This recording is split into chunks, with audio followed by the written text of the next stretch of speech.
My fellow Americans and people of the world, this is President Trump, and I want to wish all of you a happy Purim.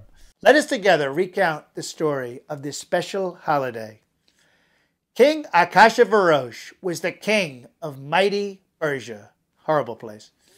He decided to throw a huge party. Not as big as the ones I do every year in Mar-a-Lago, but very close.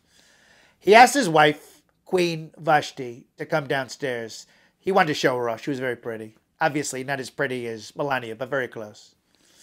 And she didn't want to come down. She didn't want to come down and hang out with him. She refused. And so the king beheaded her. Can you believe that, folks? Like ISIS. Horrible.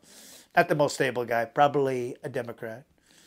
So he then decides to have a beauty contest to find the next queen.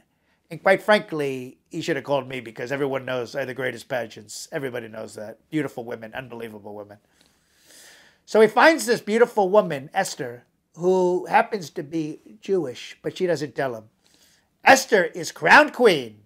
And Esther's cousin, Mordecai, a very talented person, amazing person, uncovers a plot to kill the king and reports it. And by the way, it was very accurate reporting, unlike the fake news like CNN, which is the corrupt news network. Horrible, terrible ratings. The plot was organized by Haman, a nutjob who hated Jews. I call him Hating Haman. Horrible guy. Total loser, folks.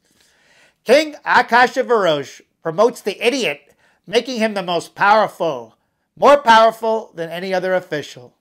Mordecai, who everyone loved, great guy, refused to bow before Haman.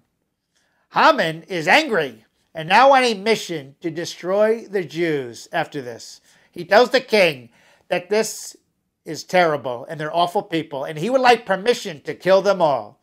So the clueless king says, sure thing, no problem. I mean, he was totally clueless. He's like Obama. The king was a total disaster. So Mordecai goes to Esther and says, you got to save our people.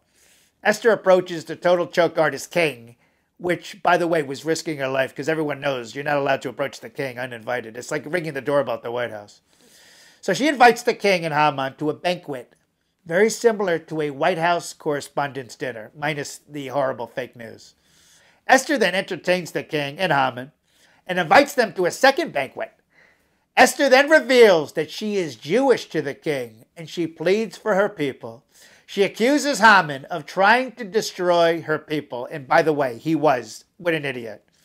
This clueless king finally smartens up and condemns Haman to die in the gallows that he built for the Jews.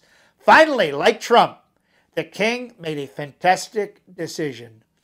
The Jews defended themselves throughout Persia and against those who still wanted to carry the decree to destroy the Jews. The Jews, like Trump, are winners. They won, and they won very, very big. That I can tell you. So the Jews proclaim the holiday of Purim as a festival to remind us that through times that look dark and even chaotic, there really is a divine orchestrator behind the scenes, ensuring everything is going to be all right in the end. I'm President Donald Trump, and you are watching JTV. Happy Purim.